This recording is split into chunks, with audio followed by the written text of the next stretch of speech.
बता देते हैं कि निकाय चुनाव को लेकर सीएम धामी का मेगा चुनाव प्रचार जारी है। आज कुमाऊं में सीएम पुष्कर सिंह धामी ताबड़तोड़ चुनाव प्रचार करने जा रहे हैं। मुख्यमंत्री धामी पिथौरागढ़ में जनसभा को संबोधित करने जा रहे हैं। जनता से बीजेपी को वोट देने की अपील करने जा रहे हैं। इसके अलावा आपको ये भी बता देते हैं कि सीएम धामी लोहाघाट में जनसंपर्क अभियान के जरिए लोगों से वोट की अपील करने जा रहे हैं। चंपावत में आज सीएम धामी का रोड शो भी होना है। इसके साथ ही अल्मोड़ा, टनकपुर में सीएम धामी प्रचार करेंगे और बीजेपी उम्मीदवारों के लिए वोट जनता से मांगेंगे।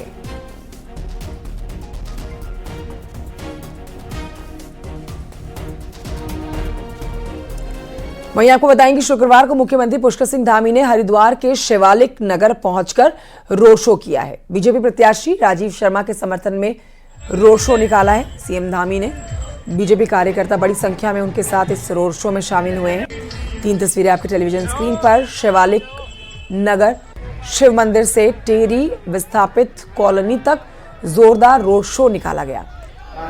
हरिद्वार के बाद सीएम धामी देहरादून में कार्यकर्ताओं से मिले हैं और उन्हें जीत का मंत्र दिया है।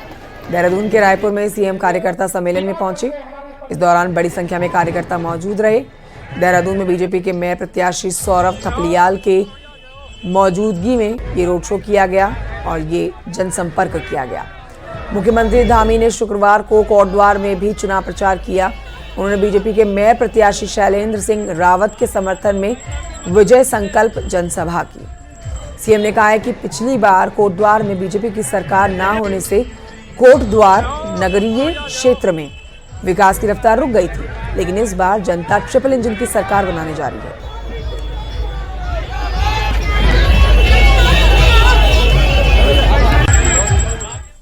पौड़ी नगर पालिका की बात करेंगे, जहां चुनाव प्रचार में कांग्रेस के नेता हरक सिंह रावत ने चुनाव प्रचार के दौरान बीजेपी के निवर्तमान नगर पालिका अध्यक्ष यशपाल बेनाम पर चुटकी ली।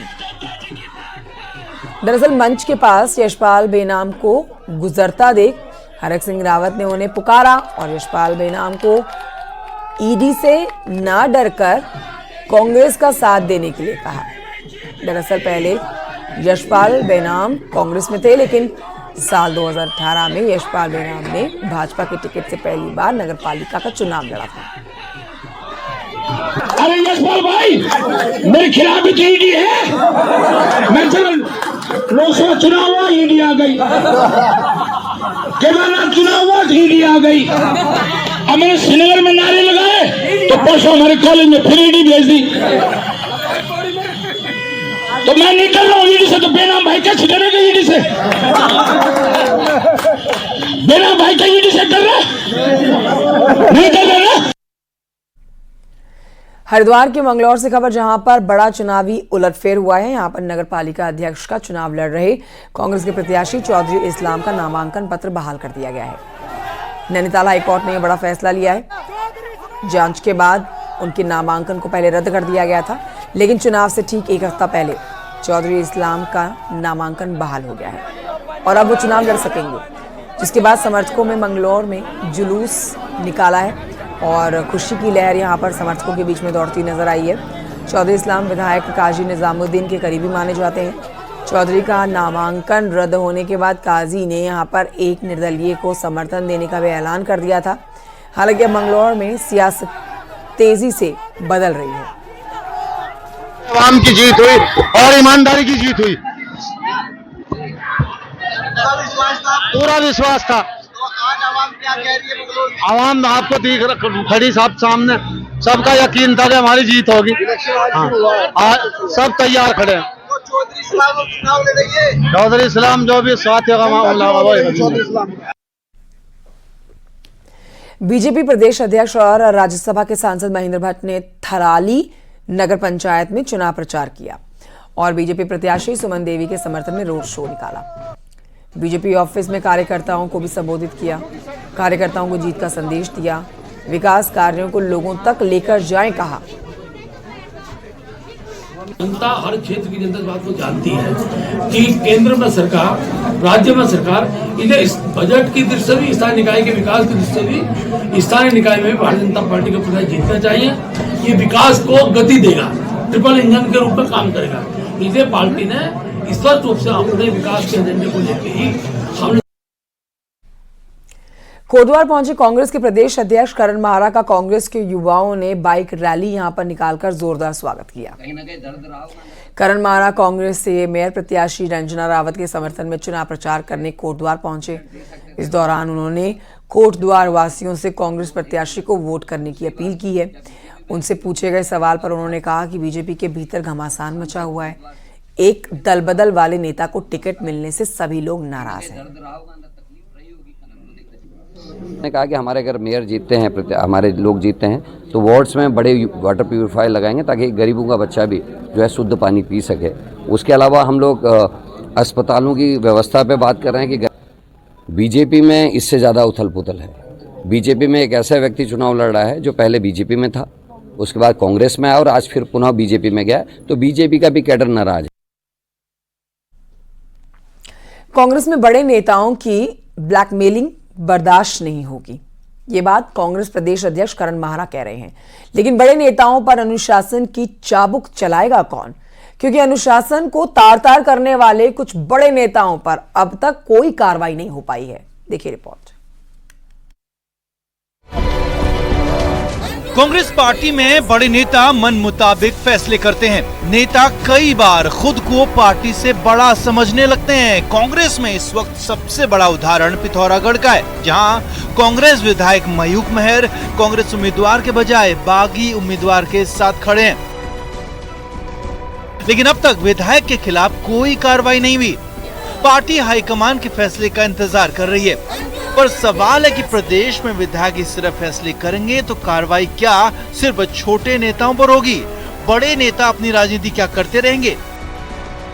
कुछ इसी तरह कोटद्वार में कांग्रेस नेता सुरेंद्र सिंह नेगी भी प्रचार में नहीं दिख रहे और पार्टी से नाराज बताए जा रहे हैं। तो इन नेताओं पर प्रदेश संगठन क्यों कार्रवाई नहीं करता ताकि कार्यकर्ताओं में मजबूत नेतृत्व का मैसेज जाए?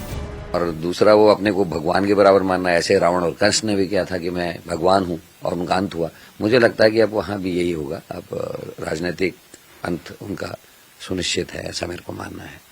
और जहां तक आप कार्रवाई की बात करें तो टेक्निकल होता है विधायक के संग कार्रवाई करना, उसमें बहुत सारी चीजें हैं जिनका ध्यान रखना पड़ता है। जो और घटनाएं हो रही हैं, अब चुनाव के बाद सारी चीजें पता चलेगी कहाँ कौन क्या कर रहा है, तो निश्चित ही उसमें काम करेंगे। हमको कैडर को मजबूत करना है। हम नहीं चाहते कि बार बार ब्लैकमेलिंग हो और पार्टी को कोई ब्लैकमेल करे। देहरादून, ऋषिकेश समेत प्रदेश में कई जगह कांग्रेस ने बागियों और विरोधियों को बाहर किया। तो क्या बड़े नेताओं के लिए अलग और छोटे कार्यकर्ताओं के लिए अलग अलग नियम होना ठीक है? जहां पर बागी होकर चुनाव लड़ने की बात है वो अनुशासनहीनता के दायरे में आता है, और मैं समझता हूं कि प्रदेश नेतृत्व ने उसे हाईकमान के संज्ञान में जरूर जहां जहां भी जो भी अनुशासनहीनता है, चाहे छोटे स्तर पे हो बड़े स्तर पर, डाली होगी। और मेरे ख्याल से समय रहते उसका निर्णय भी हाईकमान करेगा जरूर। कार्रवाई होनी, गलती है तो कार्रवाई होनी चाहिए। देखिए, नियम छोटा हो या बड़े, सब पे समान रूप से लागू होने चाहिए। हरियाणा चुनाव हारने के बाद कांग्रेस हाईकमान ने अब तक कुमारी सैलजा और भूपेंद्र सिंह हुड्डा पर कोई एक्शन नहीं लिया। ऐसे में वही उत्तराखंड की प्रभारी सैलजा बड़े नेताओं पर क्या कार्रवाई करेंगी, आसानी से समझा जा सकता है। ऐसे में करण माहरा भले ही कहें कि ब्लैकमेलिंग बर्दाश्त नहीं होगी, लेकिन मैसेज कार्यकर्ताओं को तभी जाएगा जब बड़े नेताओं पर एक्शन होगा। देहरादून से न्यूज 18 के लिए दीपांकर भट्ट की रिपोर्ट।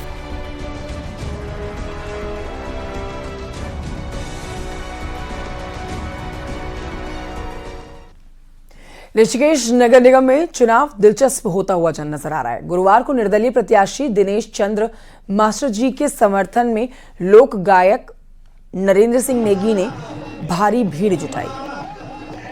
इसकी काट में शुक्रवार को बीजेपी ने बिहार मूल के प्रत्याशी शंभू पासवान के समर्थन में गढ़वाली गायक मंगलेश डबराल का कार्यक्रम करवाया। बीजेपी के इस कार्यक्रम में कैबिनेट मंत्री प्रेमचंद अग्रवाल भी आए।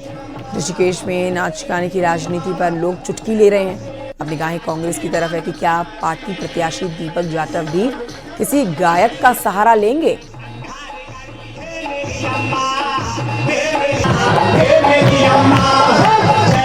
पिथौरागढ़ में निकाय चुनावों की बाजी अब देखिए आधी आबादी के पास पहुंची हुई है। यहां पर रिडीहाट नगरपालिका को छोड़कर सभी निकायों में पुरुष वोटर के मुकाबले महिला वोटर की संख्या बहुत ज्यादा है। ऐसे में मुख्य मुकाबले में शामिल बीजेपी और कांग्रेस में महिलाओं के मुद्दों पर सियासत तेज है। रिपोर्ट देखिए।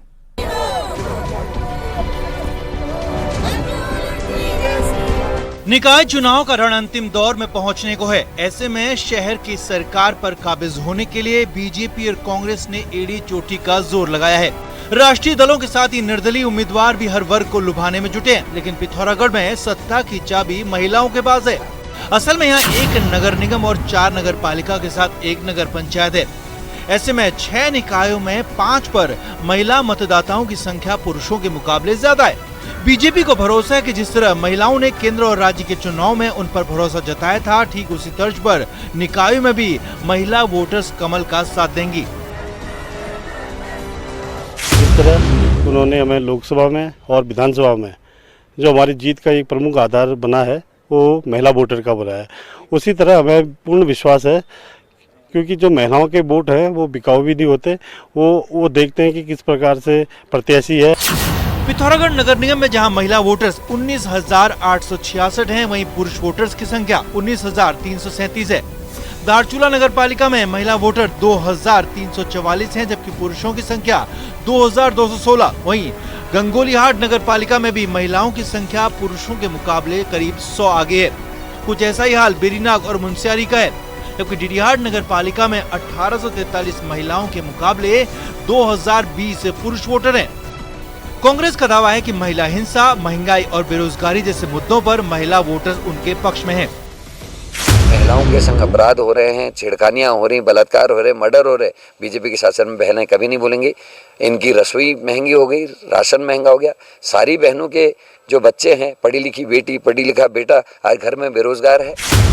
पिथौरागढ़ में महिलाओं का साथ किसको मिलेगा ये तो कह पाना फिलहाल कठिन है, लेकिन सभी उम्मीदवार महिलाओं को पाले में लाने के लिए तमाम मुद्दों के सहारे चुनावी मैदान में हैं। न्यूज़ 18 के लिए पिथौरागढ़ से विजय वर्धन उप्रेती की रिपोर्ट।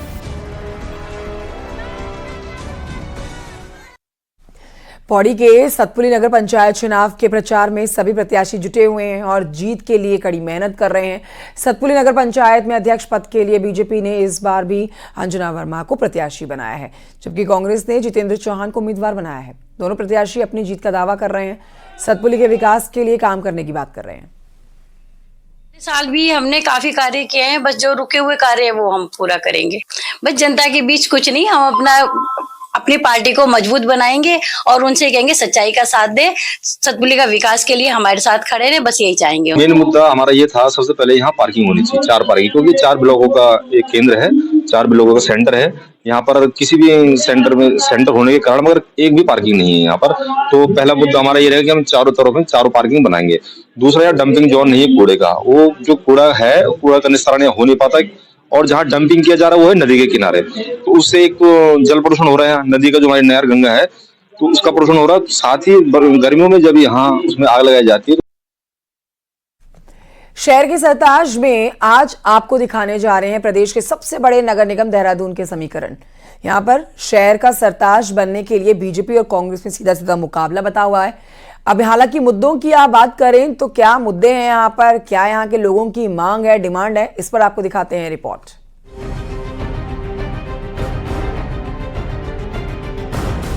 यह है देहरादून शहर। कभी अंग्रेजों ने सेवा से रिटायर हुए लोगों के लिए एक हीलिंग सिटी के रूप में यहाँ बसावट शुरू की थी। वक्त के साथ साथ यहाँ कई बदलाव हुए। आजादी से पहले 1938 में देहरादून नगर पालिका की स्थापना हुई तो 1998 में इसे नगर निगम का दर्जा दे दिया गया। साल 2000 में राजधानी बनने के बाद देहरादून की सूरत और सीरत दोनों बदल गई। राज्य बनने के वक्त जहां देहरादून की जनसंख्या 4 से 5 लाख थी, वो आज बढ़कर 12 लाख से ऊपर पहुंच गई है। राजधानी क्षेत्र होने के कारण सुविधाओं का विस्तार तो हुआ, लेकिन उसके ही साथ समस्याएं भी बढ़ती चली गई। राजधानी क्षेत्र होने के कारण देहरादून नगर निगम सियासी रसूख के हिसाब से तो अहम है ही, ये प्रदेश का सबसे बड़ा और पुराना नगर निगम भी है। 100 वार्डों में फैले इस नगर निगम में सबसे ज्यादा 7 लाख के करीब वोटर हैं। देहरादून नगर निगम की मेयर सीट पर पिछले 15 सालों से बीजेपी का कब्जा है। ये भी एक कारण है कि इस सीट को लेकर बीजेपी हो या कांग्रेस, दोनों ने पूरी ताकत झोंकी हुई है कि दोनों ही पार्टियों ने इस बार छात्र राजनीति से निकले युवा और नए चेहरों पर दांव लगाया है। दोनों ही कैंडिडेट सौम्य और साफ छवि के माने जाते हैं। क्या है कि हमेशा जो विकास कार्य होते हैं वो उनमें गुंजाइश रहती है और बेहतर हम कर सकते हैं, तो अच्छे से और अच्छा करेंगे और अच्छा करेंगे। तो अभी कुछ सड़कों का कुछ ऐसा कुछ नई सड़कें उसमें निकल सकें, कुछ फ्लाईओवर बन सकें, ताकि जाम की समस्या जो होती है उसका एक निस्तारण हो। जैसे बरसात में पानी जल भराव हो जाता है, उसके लिए हमारी सरकार कृत संकल्प है। हमारी सरकार ने इसमें पूरा एक बड़ा बजट इसमें एक पास करने जा रही है, जिससे कि पूरे निगम क्षेत्र में जहाँ जहाँ पर भी अपना जल भराव होता है वो उसके निकासी संभव हो पाए।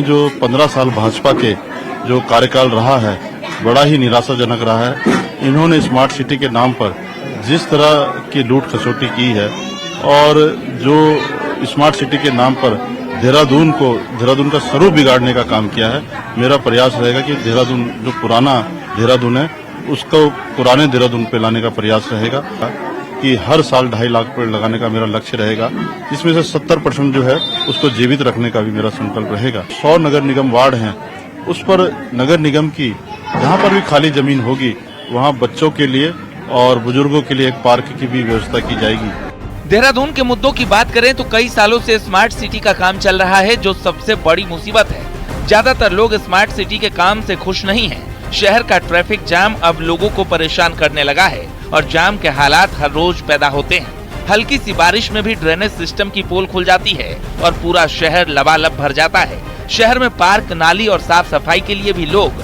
आवाज उठाते रहे हैं। आप भी सुनिए जनता का क्या कहना है।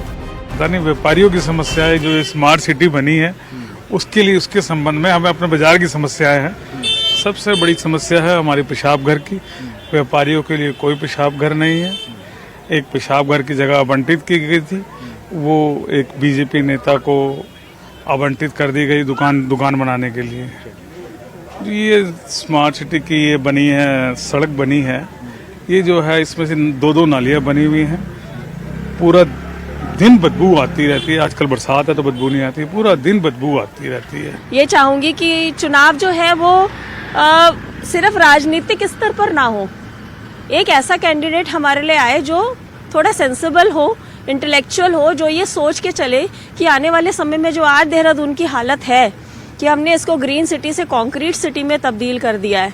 प्लस कहीं भी आप जाइए सड़कें टूटी पड़ी हैं, कूड़े का जमावड़ा जो कहीं नहीं दिखता था सिटी में, हमारा ग्रीन दून कहा जाता था, और इतना साफ क्लीन दून और ग्रीन दून जो स्लोगन होता था वो आज कहीं फिट नहीं होता है आज की डेट में।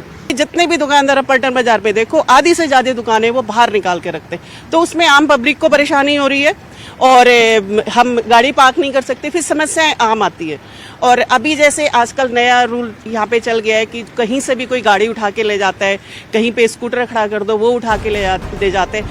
100 वार्डों में बटा देहरादून नगर निगम अकेला ऐसा नगर निगम है जिसमें सबसे ज्यादा 7 विधानसभाएं आती हैं। पिछले निकाय चुनाव में मेयर समेत 60 वार्डों में बीजेपी का कब्जा था, जबकि कांग्रेस 33 वार्डों में सिमट कर रह गई थी। इस बार जनता किसे शहर का सरताज बनाएगी, ये अब 25 जनवरी को ही पता चलेगा। देहरादून से न्यूज़ 18 के लिए सुनील नप्रभात की रिपोर्ट। पढ़ते आगे आपको बताते हैं, बागेश्वर में उत्तरायणी मेले के दौरान थूक कांड की घटना सामने आई है, जिससे हर कोई हैरान है। वायरल वीडियो में आपको दिखाएंगे हम कि किस तरह से युवक भट्टी में रोटी बनाते समय रोटी में थूक रहा है। इस घटना के बाद विश्व हिंदू परिषद, हिंदू जागरण मंच और स्थानीय लोगों ने भारी गुस्सा दिखाया है। गुस्साए लोगों ने बागेश्वर कोतवाली में हंगामा कर दिया। पुलिस ने आरोपी युवक को हिरासत में ले लिया, संबंधित दुकान को बंद करवा दिया। मामले की जांच में जुट गई है पुलिस। कॉर्बेट नेशनल पार्क में बाघ देखने के लिए जिप्सी की दूरी के लेकर नियम बनाए गए हैं। ये नए नियम आप क्या कहते हैं, इस पर जानिए। बाघ को निहारने के वक्त जो नियम तय हुए हैं उसमें आप बाघ के दीदार के लिए आ रहे हैं तो ये रिपोर्ट आपको जरूर देखनी होगी। देखिए रिपोर्ट।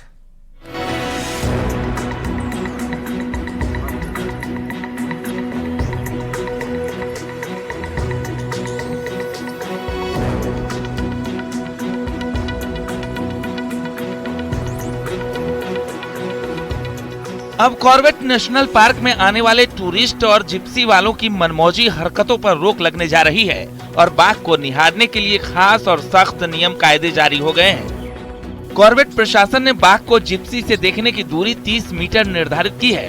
जिप्सियों में GPS भी लगाया जा रहा है, जिससे जिप्सी को ट्रैक किया जा सके। साथ ही जिप्सी से जिप्सी की दूरी भी 50 मीटर रखी जाएगी।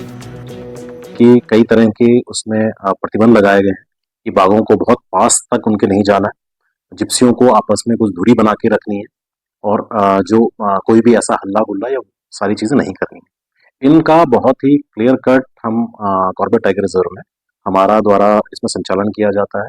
इसके अंतर्गत जो जिप्सी चालक हैं और जो हमारे नेचर गाइड्स हैं उनको भी इसके बारे में बार बार ट्रेन किया जाता है और ताकि इस तरह की कोई भी गतिविधि टाइगर रिजर्व के अंतर्गत टाइगर के आसपास ना होने पाए, क्योंकि उसके कई तरह के नुकसान भी हो सकते हैं, किसी पर्यटक पे हमला हो सकता है, सारी चीजें। कॉर्बेट में जिप्सी पर सीधे बाघ के हमले कभी रिकॉर्ड नहीं किए गए हैं। हालांकि कुछ साल पहले एक वीडियो जरूर वायरल हुआ था जिसमें एक हाथी ने जिप्सी पर चार्ज किया था। बताया जा रहा है कि वो जिप्सी कीचड़ में फंस गई थी, जबकि दूसरी जिप्सियों और पर्यटकों के शोरगुल में हाथी वहां से चला गया था। इसी तरह का एक वीडियो रामनगर वन प्रभाग के सीतावनी जोन का भी निकलकर सामने आया था, जिसमें एक बाघ जिप्सी पर चार्ज करते हुए दिखाई दे रहा था। इस बार जीपीएस लगाए जा रहे हैं, उससे काफी राहत मिलेगी डिपार्टमेंट को भी, गाड़ी वालों को भी और ड्राइवर गाइड सभी को, क्योंकि गाड़ी धीरे चलेगी। 20 की स्पीड आंकी गई है, लिखा 15 है, लेकिन 20-25 पे तक चल सकते हैं लोग। जहां तक टाइगर साइटिंग का सवाल है, टाइगर मान लीजिए मैं देख रहा हूँ 30 मीटर दूर से, टाइगर यदि हमारी तरफ आ गया और मेरे पीछे 2-3 गाड़ियां हैं, तो उस केस में किसकी गलती मानी जाएगी, टाइगर की या हमारी? तो इसको तो आप छोड़िए कि 30 मीटर है, 50 मीटर है, 100 मीटर है, उसकी बात छोड़िए आप। 30 मीटर ठीक है, हम लोग सभी लोग डिस्टेंस बना के रखते हैं और अच्छी तरह से उसको डिस्टर्ब नहीं करते मोस्टली। कॉर्बेट में पर्यटकों की सुरक्षा के लिए किए जा रहे इंतजाम एक अच्छी पहल है, जिसका मकसद तभी पूरा होगा जब जिप्सी ड्राइवर और नेचर गाइड इसमें सहयोग करेंगे। न्यूज़ 18 के लिए रामनगर से गोविंद पाटनी की रिपोर्ट। जियोथर्मल एनर्जी को लेकर उत्तराखंड सरकार और आइसलैंड की कंपनी के बीच में एमओयू साइन किया गया है। सचिवालय में सीएम धामी की वर्चुअल मौजूदगी में समझौता जिस पर साइन हुए हैं। इस समझौते में सीएम धामी खटीमा से वर्चुअली शामिल हुए हैं। इस दौरान सीएम ने कहा है कि सरकार ग्रीन एनर्जी को बढ़ावा दे रही है। हमारे राज्य में ऐसे लगभग 40 ऐसे स्थान हैं जियोथर्मल के जो चिन्हित किए गए हैं और हमारा भी उद्देश्य है कि भाई हरित ऊर्जा को बढ़ावा देना। इस बार जो हमारे राष्ट्रीय खेल हो रहे हैं, ये राष्ट्रीय खेल भी हमारे ग्रीन गेम्स की थीम पर आयोजित किए जा रहे हैं कि जिसमें कम से कम कार्बन हो, कम से कम ऊर्जा लगे और कम से कम पेपर लगे। इसको लेकर हम ये भी कर रहे हैं और हमारा राज्य एक तरह से पूरे देश दुनिया का पहला राज्य है जहां पर हमने अभी जीडीपी की तर्ज पर जीईपी को भी यहां पर हमने शुरू किया है। चमोली से खबर, जहां पर ऊंचाई वाले इलाकों में बर्फबारी का सिलसिला जारी है। बद्रीनाथ धाम समेत औली में भी जमकर बर्फबारी हुई है। अब देखिए, इसके बाद बड़ी संख्या में यहां पर टूरिस्ट पहुंचे हुए हैं। सुबह शाम के तापमान में भारी गिरावट दर्ज की जाती है। सैलानी पहाड़ घूमने पहुंच रहे हैं। जोशीमठ औली रोड पर बर्फ की सफेद चादर दिखाई दे रही है। गाड़ियों का यहां पर आना फिलहाल बंद कर दिया गया है क्योंकि बर्फ पर गाड़ियां फिसल रही हैं। हालांकि सैलानी यहां पर जो पैदल चलकर आ रहे हैं वो बेहद खुश है। से आए हैं और यहाँ पूरे स्टाफ के साथ आए, अपने पूरे फ्रेंड के साथ। गाड़ी हमने नीचे खड़ी करी है, आगे पैदल जा रहे हैं। बहुत मजा आ रहा है, एंजॉय कर रहे हो। वाली गिर रही है, अचानक गिरी है सडनली सुबह को ही। हम गाड़ी नीचे खड़ी करके आए हैं, अपनी पैदल आए हैं हम। ऐसे कितना अच्छा लग रहा है? बहुत बढ़िया, मजा आ रहा है।